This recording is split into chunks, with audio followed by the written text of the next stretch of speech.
Hello, everyone, and welcome to the show In Conversations at the Crossroads. Now, today we have a very special guest and a dear friend, Nicole Johnston. But before I introduce her, I have something more to share. Networking is the key to unlocking fortunes. It's not about what we know, it's not about how much we know. It's about who knows us. Be always a giver, and that is a true key to real networking. Networking is not a game of exchange of cards, but it's a long term approach to build trust. Networking is not about increasing the numbers of your followers on social media, but it's about knowing the people, knowing them what they are. So let me ask you a question before we get on with the show. How many connections do you have in your phone? How many connections do you have in your social media account, be it Twitter, Insta, LinkedIn, or Facebook? And out of them, how many of them do really exist in your calls? How many of them you have called in last 6 months? That is your true network. So if you haven't checked with them, do give them a call and let them know you stand with them and you're there for them. So let me welcome today's special guest, Nicole. She's an author, a ghostwriter, a book coach, and she loves helping busy people write their book. Her misspent youth, I'm sure I'm going to ask this to her, but her misspent youth was in politics and government, advising senior cabinet ministers in UK and Australia, including Gordon Brown. And she has been an incumbent on No.10 Downing Street, and the governor of Western Australia has also been served by her. So she is served one of the most influential people. She's been associated with Gates Foundation. She's also associated herself with political, corporate, and many other sources for her writing skills. Let's welcome her on this show today. Hello, Nicole. Hi, thanks for having me. I'm going to put you on my marketing. Lovely to have you on my show, Nicole, and thank you very much for joining us today. It's such a pleasure. Thanks for having me. It's good to see you again. It's always good to see you and Mancy. Thank you, Nicole. So now, as I said while I was introducing you, I would love to know, why do you say that it was misspent time? What is the secret behind it, or what is the suspense? It's my very poor sense of humor. So I loved politics, and in fact, bizarrely, my mother said that when I was 5, we grew up in relative poverty in Australian terms, actually. I mean, reading your book, it gave it a lot of perspective, to be honest. But one of my brothers wanted to be a farmer, one wanted to be the bricklayer, and I wanted to be the Prime Minister. And my mother said, where did this child come from? Wow. But when I remember being political as early as 13, because my mother brought up 3 children by herself. And back then there was no assistance for single parents at all.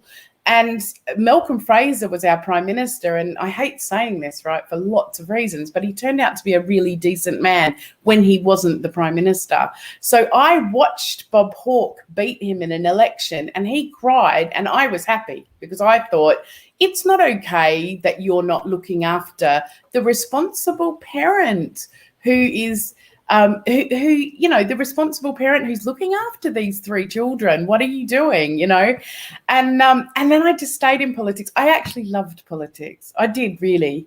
I did. And in fact, it was one of my crossroads, if you like, that we'll discuss later, that caused me to change paths. And I mean, Gordon Brown was far and away the most amazing man to work with. Sadly, I Love. have worked with the current incumbent of number 10, Mr. Johnston, when he was the mayor, and that was a less edifying experience. And also the guy that's the governor in Western Australia now, Kim Beazley, was the Deputy Prime Minister and the Minister for Finance. And I'd known him since I was like 16 or 17. And I just kept turning up to his office while I was working and studying until he gave me a job. He said, well, you're here all the time, so I may as well give you a job. And of course, I was doing my degree in politics, which helped. Lovely. So your persistence pays. It so does. And that comes through in your book so strongly. It really is. You know, I mean, that a person from where I come from could end up deciding who's going to Downing Street. I remember standing when we moved to London. I know that you've been here as well. I'm standing outside Downing Street and I said to my husband, it's 2001, we've just got here. And I said, I wonder if I'll ever go in there. And oddly, because I was, you know, because of my background, I actually did go in there and meet Cherie Blair and Alistair Campbell. But I did go in there and meet them. But then just a couple of years later, I'm the person deciding who's coming to number 11 Downing Street. And I thought, Wow. how did that happen? Now that was a big change where you are the decision maker. And I recently came across your post, which was talking about UK on Facebook, where you're talking about UK and losing out 47% of the customers because of the new policy. So what is it all about? Do you know, we just look, we've kicked an own goal. We really have. We've had so many years of peace with the EU, and I make no secret of the fact that giving up 47% of your trade is crazy. Crazy. And I think the post you're talking about is we were talking today, our government is deciding to cut international development. And I mean, here I am talking to you in India in the middle of this global crisis. And I'm sorry, but I'm a global citizen. Like, you know, we need, if one of us is, there's a great term, isn't there, in and I don't know which African language, but it's called Ubuntu, that I'm only okay if you're okay. So for example, if India's suffering, we're suffering. You know, we just Absolutely. are. You know, and he's going to cut our foreign aid. Now, there's two problems with that. One, do we have no principles? In the middle of a global pandemic, are we really going to cut aid? Are we really going to do that? We're in the G7. Two, who are we going to trade with? We've just given up 47% of our trade with the EU. Absolutely. And, you know, talking about global citizen, it is so true that a small virus in a small lab which started in Wuhan affected the whole world. So there is no much bigger example than talking about if you're safe, I'm safe. Yes. And it's very true. And that's exactly when we talk about the world has become so small, Nicole, that you're talking to me today. And just a week ago, I was addressing more than 50 students in a university in London. Oh, wow. I mean, Fantastic. the world is just round, and, you know, people connect with each other so much that it's no longer that, you know, the cultures are different, the things are different, but emotionally and grounded, we are all human beings. We all connect with emotions. We all connect with that gratitude. Oh, absolutely. And do you know what? Seriously, the really decent, sensible, clever people have learned we're totally interdependent, not just on our planet, but on each other. You know, Yes. and there will be some upsides from this pandemic. We will learn a lot. Unfortunately, like, no doubt, like you guys, because I've seen, you know, the situation India's in, and it's broken my heart. And, you know, I have this amazing client who's just editing his book now to go out. And he was saying to me at Christmas, well, everyone's kind of gone back to normal in India. And I didn't say to him, that's crazy. You know, please look at what the UK's done and don't do that. You know, and, you know, it is crazy. We are so interdependent. I mean, if somebody had ever said to me that I would have clients all over the world globally, I would never have believed that. And yet it's possible. And for me, I love, like, I'm not able to travel, but on every day I'm talking to people in different countries, giving me these stories. And I'm thinking, I feel like I'm there. I feel like I'm learning about them, and I'm not, because my favorite thing is sitting with whatever the countries, except in Greece. Don't drink the coffee in Greece because it will keep you awake for 3 days. Yeah. But drinking coffee and just watching people, and it's just been a joy to be able to still get to know people and understand the culture while I'm sat in my living room.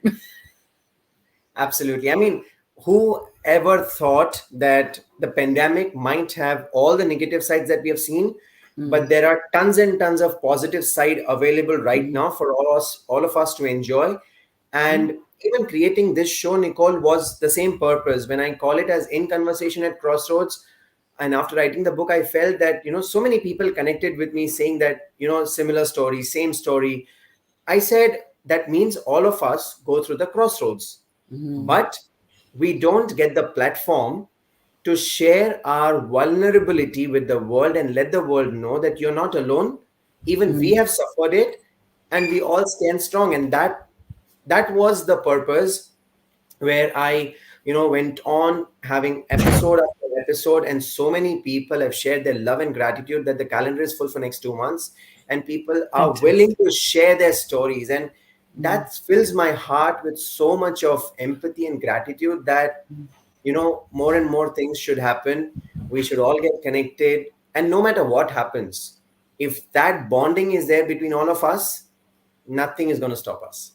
Yeah, but can I just say here that actually my diary's pretty full, which is exciting. I do not know how in the middle of December and January, in the middle of a pandemic, all of a sudden my business started going off. But it's because of you and Mancy that I went, where is my time? My priority is to do this, because one of the best things that's happened for me is LinkedIn Local and meeting you guys. And I met you because you sent Anna a story. I know. And we are friends now. And, may we ever get a chance to actually meet in person. But I feel like I know you really well. And I have, when people talk about social media, there's so many downsides, aren't there, really? And we all know what they are. And we even discussed a lot of them in the book that Anna and I did. But there's so many upsides. We're friends, and we have never met in person.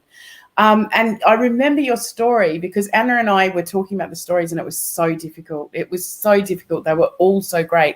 But you talked about how you and Mancy learned new things about each other in this whole other environment. What a great team you were. And Anna and I just went, we just loved it. It had to be there. Oh, hi, Mancy. And you've both written books since then. And I'd love to meet your kids. I'd love to meet the kids that you produced, you two, because they must be just spectacular. And, well done to your parents, by the way. I saw you were speaking with Shalaka and Kalpesh the other day with your parents.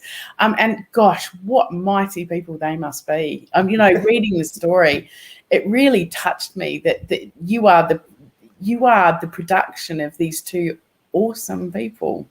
Yeah, I mean, we will definitely come to UK because my aunt lives there. My mom is still due to come to UK.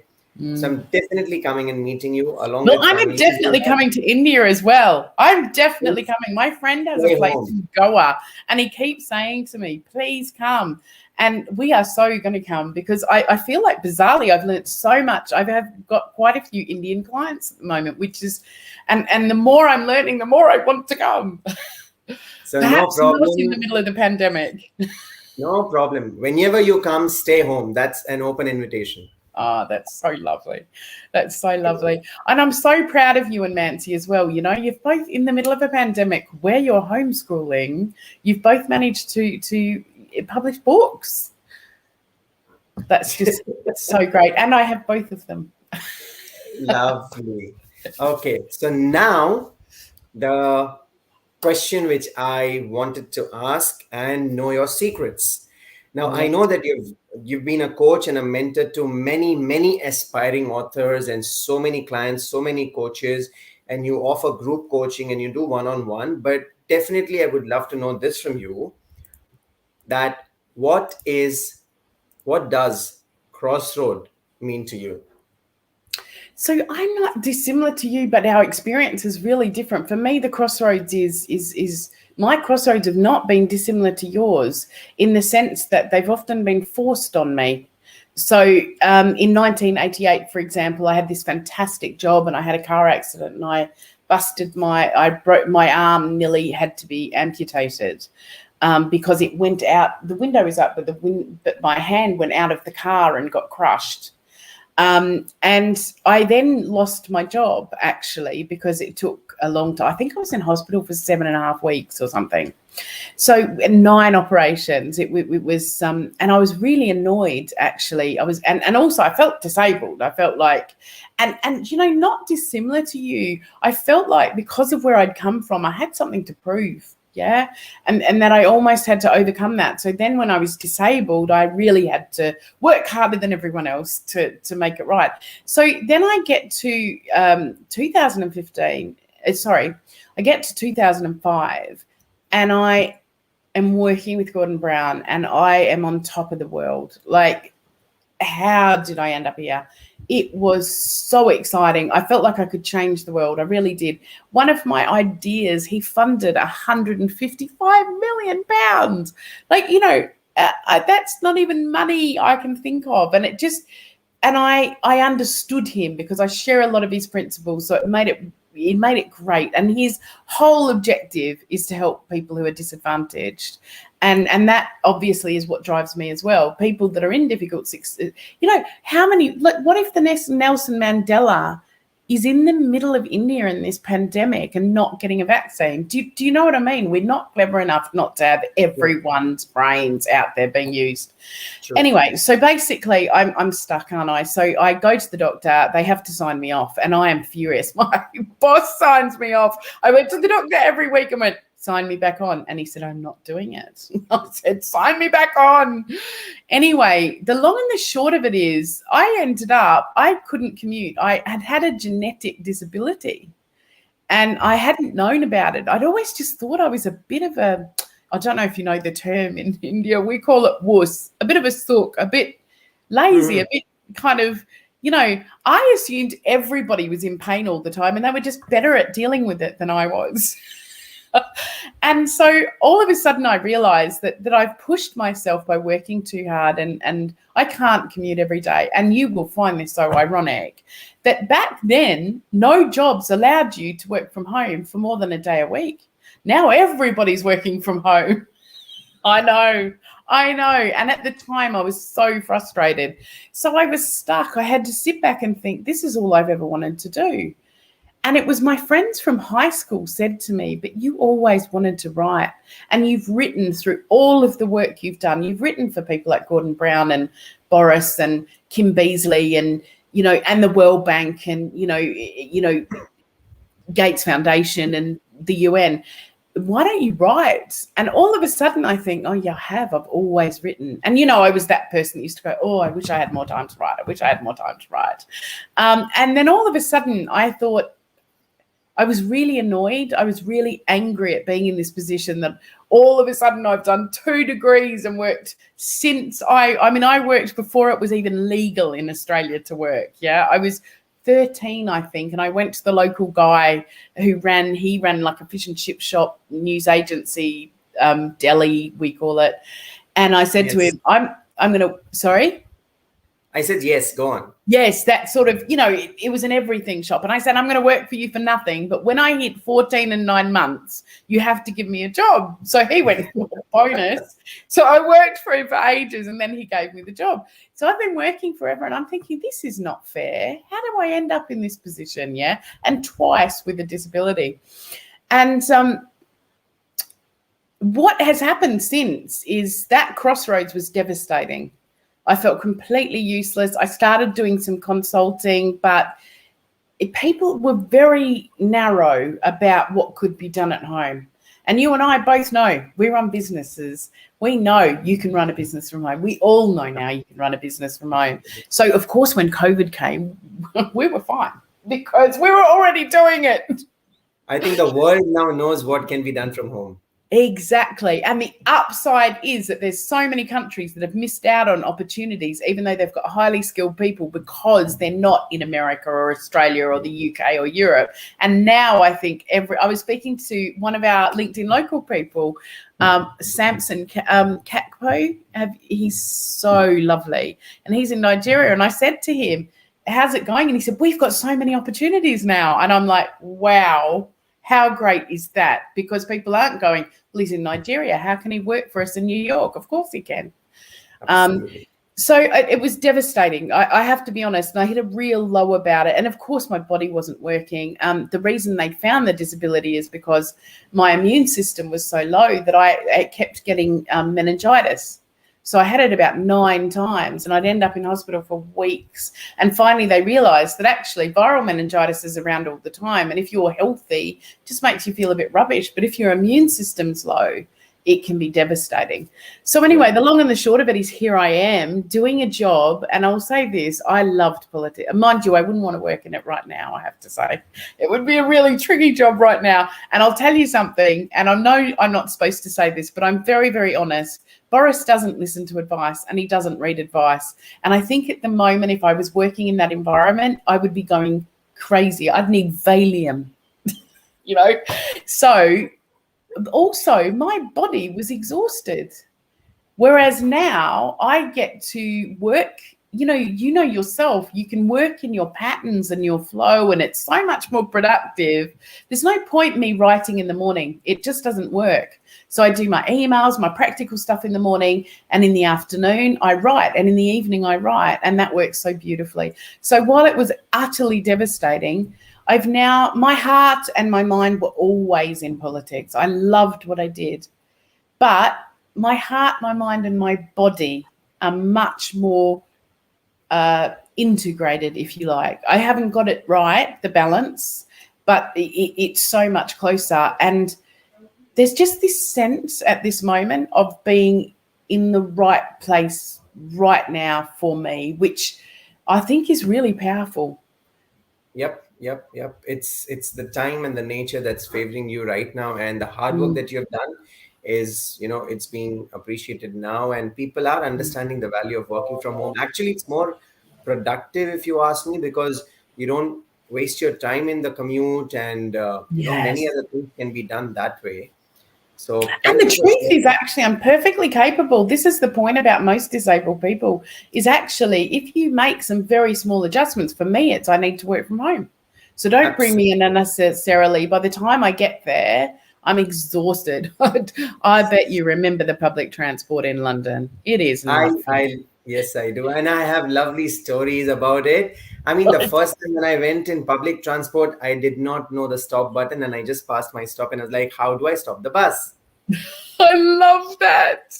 And didn't someone step in? That's the thing in your book. At some point, because of your nature and your character, people have stepped in. And because of your brain, they've stepped in to help you by pushing the stop button, metaphorically, pushing the stop button for you. And I think that's really, really fascinating. I mean, it is such a waste of energy. And the other thing is that, we're all hot desking. And this was always going to backfire, but it's backfired really badly now. So all the offices we're in now, they're hot desking. And they do open plan. And the irony is open plan's a proper science. It's not just knock all the walls out and squeeze lots of people in.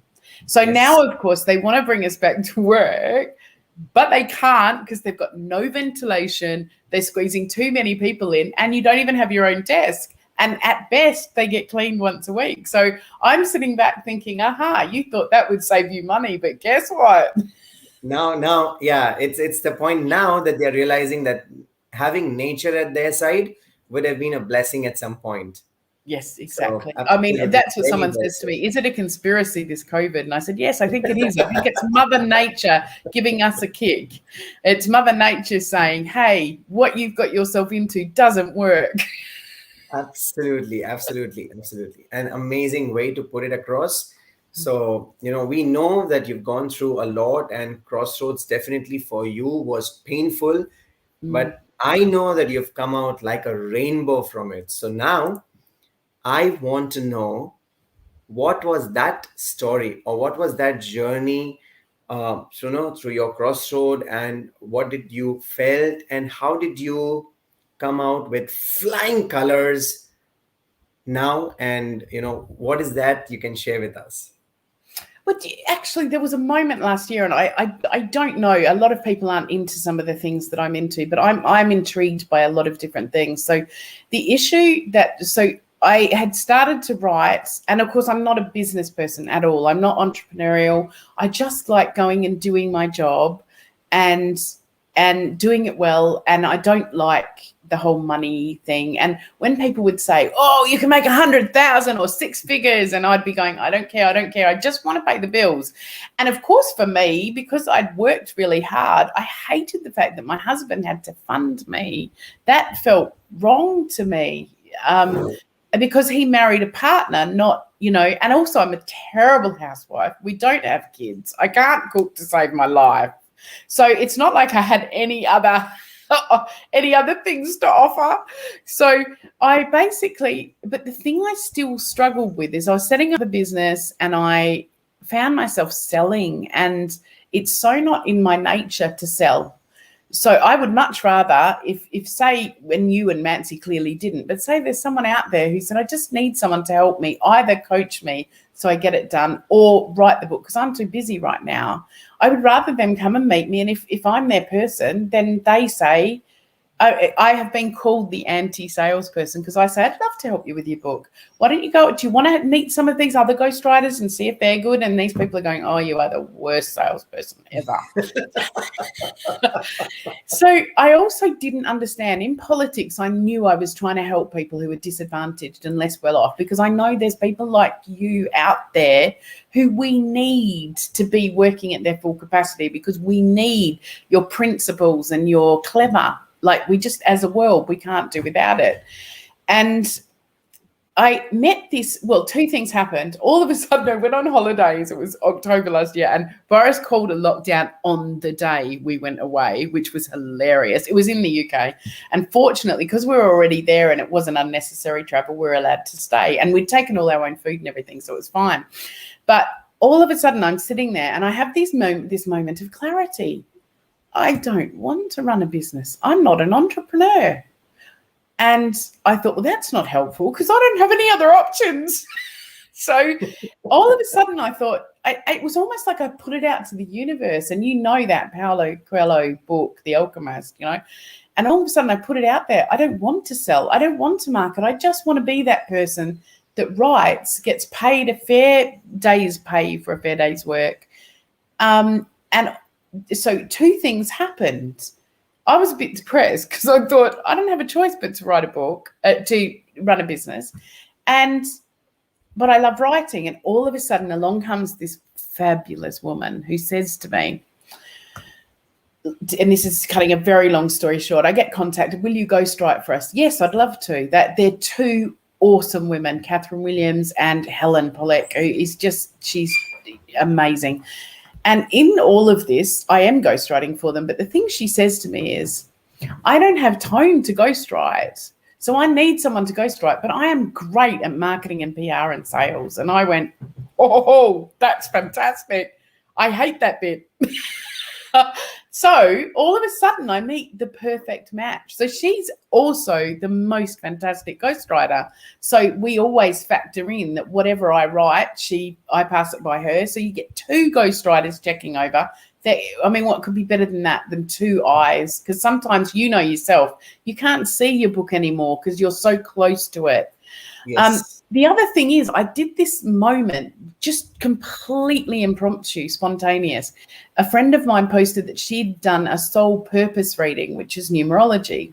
And again, I know perhaps some people won't be into this, but I did it with her. And what I had struggled is I didn't understand how I was helping the world by writing or coaching or ghostwriting. But I did understand it in politics, and I felt like I should be doing politics because that's where I was helping. So I do this soul purpose reading, and it's like this big jigsaw puzzle piece fell into place. She said, you are helping people achieve their dreams, and writing a book is so transformational. It's so cathartic. You know, you must have felt that in your book, that it was almost closing a chapter in the most positive way and opening doors.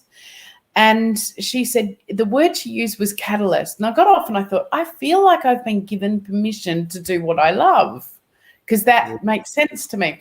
Then ironically, someone I didn't even feel like I'd helped that much, this amazing woman who wrote this amazing book on domestic violence and how to use NLP to work through really dysfunctional relationships.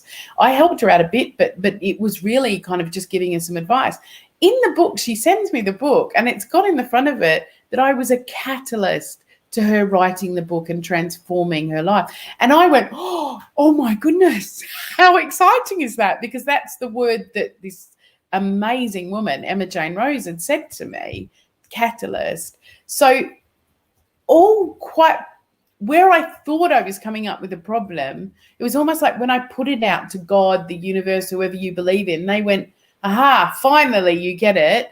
And from that point, as impossible as that situation seemed, things have just flown. Yes.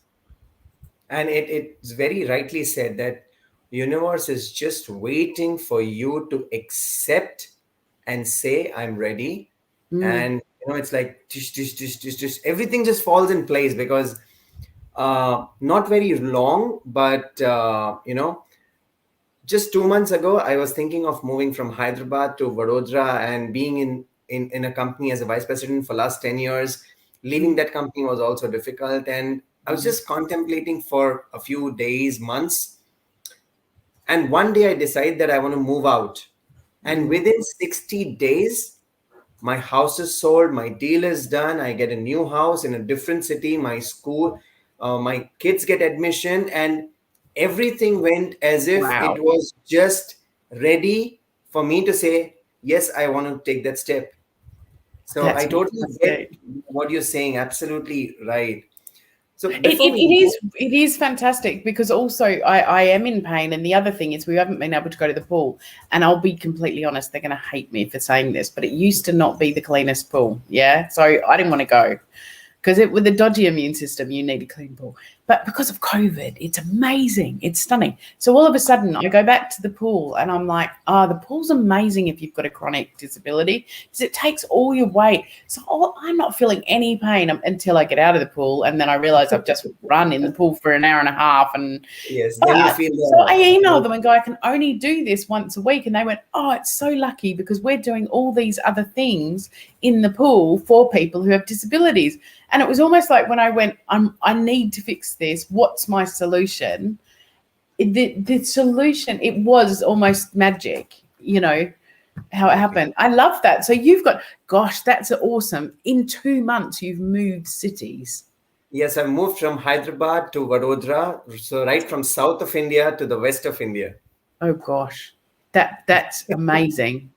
Gosh, you know what? If you were buying a house in the UK, in England, it would take you 3 months just to get the sale through. It's a crazy system here. No, but Nicole, the best part is the house besides me was on sale for last 9 months, and it's still not sold. Wow. So that's nature. Yes. Well, and also it's COVID. Yeah, it just is. It's a really strange time. Yeah. So before I ask you the next question, there's one guest, Mr. Magesh. He wants you to answer if she experiences writer's block, and if so, how does she come over it? That's such a great question. And do you know what? Every single writer experiences writer's block. And I think there's two things. One, there's writer's block and there's writer's slump.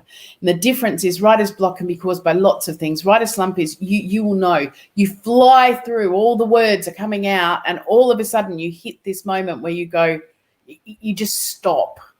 And writer's slump is basically, and everyone gets it. Ian Rankin, who's one of our top authors over here, gets it. He gets it at page 63 apparently in every book. So that you just need to stop, because you're overwhelmed by the size of the book, and you need to give yourself bite-sized pieces every single day. So it might be 500 words. It might be I'm only writing for half an hour. Once you're done, stand up. And when you break it down into bite-sized pieces, don't take on the book. Someone who once had, I know this is a bizarre analogy, someone who'd once had a drug addiction said to me, the day I started to understand was when I didn't take on the drug addiction. I woke up and remembered that my only job today was to get through today. Then my job was to get through tomorrow. That analogy works beautifully for a book because a book is too big. If we wake up today and say, I'm going to write a book, that's way too hard. But if we wake up and say, I'm going to write for half an hour today, then half an hour tomorrow, all of a sudden you have a book, and you'll be so surprised. Did you know that if you write for 10 minutes a day, no editing, researching, reviewing, if you write for 10 minutes a day, the average person writes at 40 words a minute. So you're writing 400 words in a day, 2,800 words in a week. The average business book is between 30 and 40,000 words. So or 30 and 50,000. You've written that in a few months. Most of my clients finish their books in 3 to 4 months. Writer's block is either fear, overwhelm, weariness. So what I would say to you is also do not edit while you are writing, because if you bring your logical brain into that creative process, I mean, you'll know, Mukesh, that where you use your logical brain every day. It's easier to get into, it's easy to access, it's easy to stay there. Because we don't use our creative brain muscle, if you like, it's harder to get there and it's harder to stay there. So if you're writing, just let those words flow. You make it, negotiate with your logical brain to edit later. And then, because if you pop back into your logical brain, all of a sudden your creative flow is just going to die. It's just going to stop because all of a sudden you've changed the purpose. If you're struggling, change up where you are. You know, we're in summer here. Go and sit outside and just write for 10 minutes.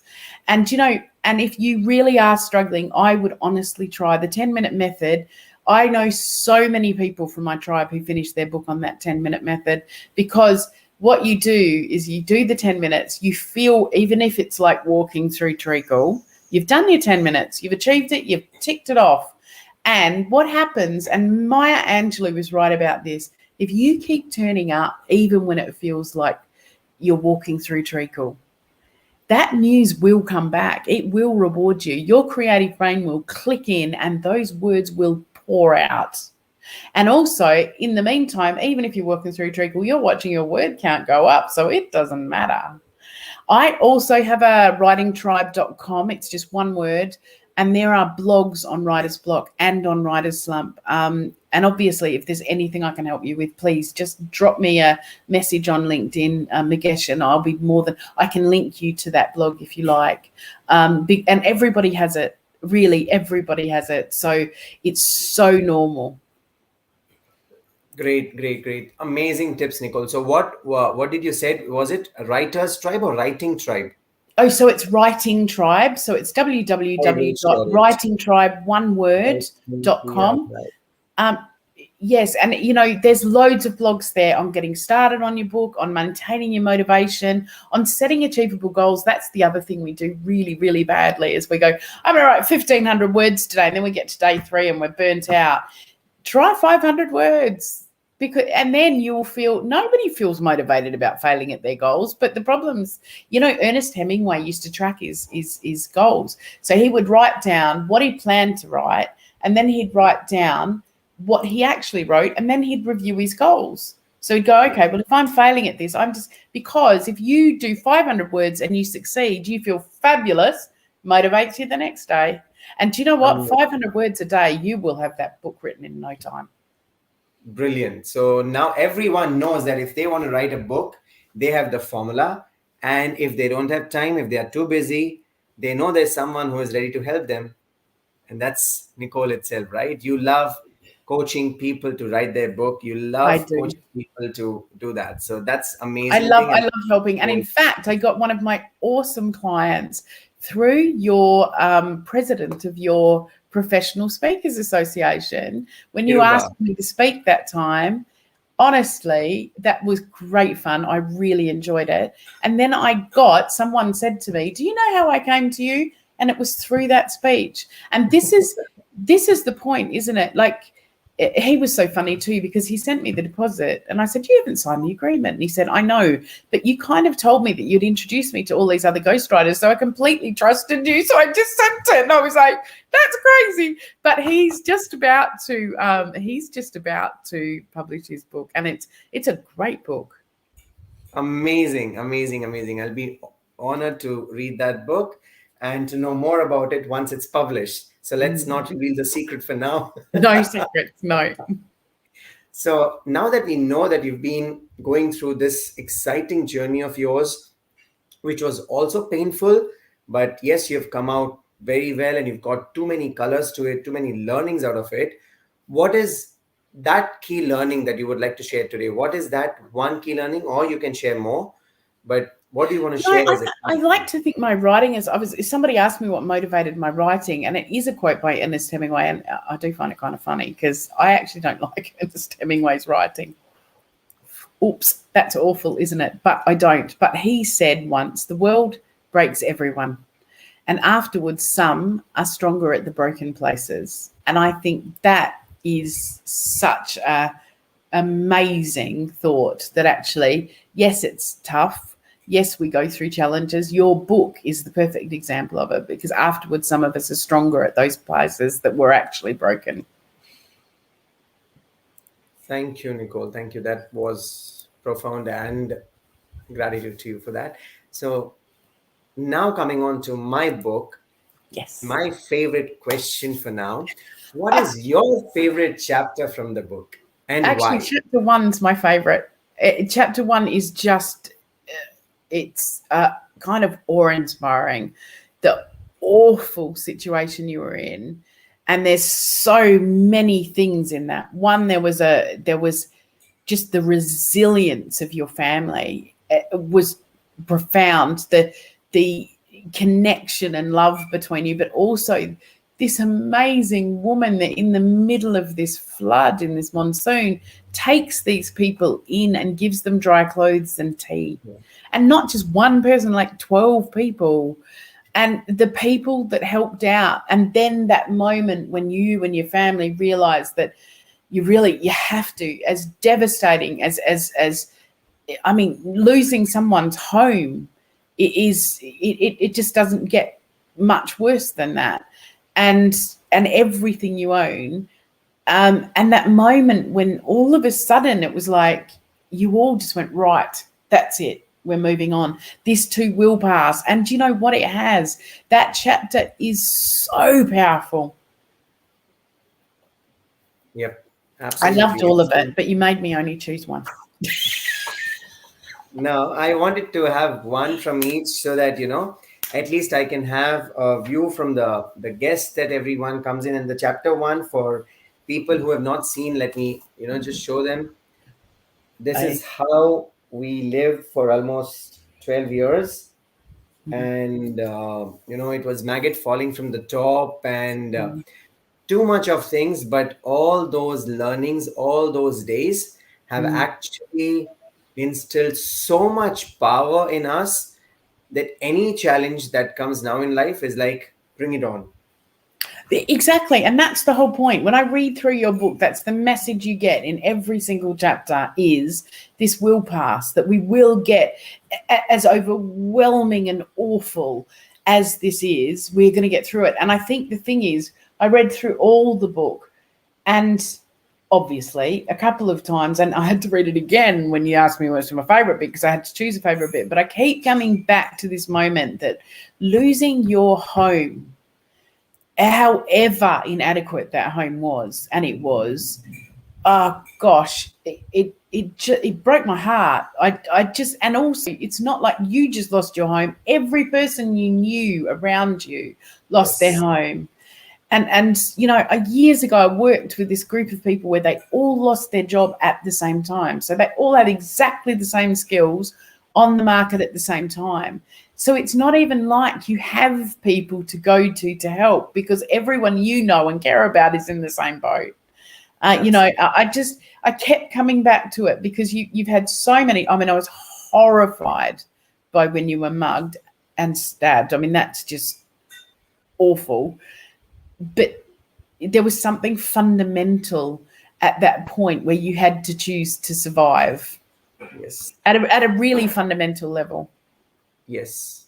And still, I mean, even after that, Nicole, it took me 8 months to get myself together to stand on the Kingsbury bus stop all alone. I Oh, used to yeah. be so afraid that I used to stand near the shop, which was close to the bus stop. And only when I saw a bus approaching, I used to come to the bus stop. I was so afraid for 8 months. But see, to me, I'm surprised you ever got back on the bus because, you know, there are real. I know London must seem to be a dangerous place to a lot of people, but as you know, most of us can go our lives without ever having anything like that happen.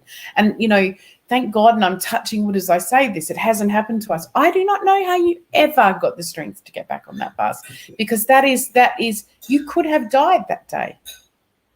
Yep. And thank God you didn't fight back. Thank God you realized whatever they were taking was not worth your life. Yeah, but God was kind that the 80 pounds that was something which I had was still there in the book, and they threw the book on my face and I got it back. Do you know, I love that. I love that. Such a simple tip, isn't it? When we go traveling, someone said to us, how you have those bags that you have your money and stuff in? And they said, just put 20 quid in it or something, or 10 quid or in it, so that's pounds in real people speak. And then have your money somewhere else. So if somebody did do that to you, then you just give them that. They think that's what money you've got. And my friends, seriously, they're the most sensible people. They went to the Rio Carnival and went to this area that the police absolutely said don't go to. They got held up at gunpoint and then whinged about losing their camera. I just thanked God that their camera was all they lost because they could have died that day. There's some places where life are cheap and that they'd gone to exactly where they shouldn't have gone. But I'm impressed. 8 months, it would have taken me the rest of my life to get back on a bus after that. Yeah, but I had no other choice. Well, sadly, when I had my car accident, the first thing I did when I could was get back in a car because I knew that if I didn't, I never would. And we all have that fighting spirit in us, Nicole. Some point or the other, that fighter in us wakes up and, we do that. So well, thank goodness you did, because all of this has brought you to where I met you and even further. I mean, that boss that you had at Phenoplast, I mean, what a amazing man. But interestingly enough, it was your faith in him and your capacity to see past the fact that he hadn't answered that led him to realize the value in you. Yep, absolutely. Life is just so colorful, so full of surprise that, when you keep smiling at life, life will smile at you, and that smile will be like a rainbow. Yeah. Well, you're proof of that, and as is your book. You deserve everything you've got and more. Thank you, Nicole. Thank you. So with that, I wish that this conversation never ends, but we will have to end this conversation. And this has been a very, very free-flowing, informative session. Mangesh has already thanked you. Just put up his comment here. He's thanking you. Mangesh, it's a pleasure. Please do drop me a line, and I will send you some resources. I will send him the connection details. No problem. So thank you very much, Nicole, and thank you for joining us. And as a ritual on the show, we request everyone who is listening it now or later, please pray in the evening, afternoon, morning, whatever time you have, and let that prayer out in the universe, and let that be as a healing prayer for every single person who is right now fighting COVID, because collective prayers have a lot of positive power. So please, as a request, share your collective prayers with your family and let it go out in the universe to anybody who needs it. and that will definitely make a lot of difference. So thank you very much for joining us today, Nicole, and sharing us such an amazing insight, so many valuable tips, and a lot of humor. Thank you. It's always a pleasure to chat with you. And what a beautiful thought. I have personally seen the miracles from collective prayer in the last year. And what a beautiful thought to leave it on. Thank you for Thank having you me. very much, Nicole, and goodbye to all the viewers. Stay tuned till I come next with one more guest. Bye bye for now.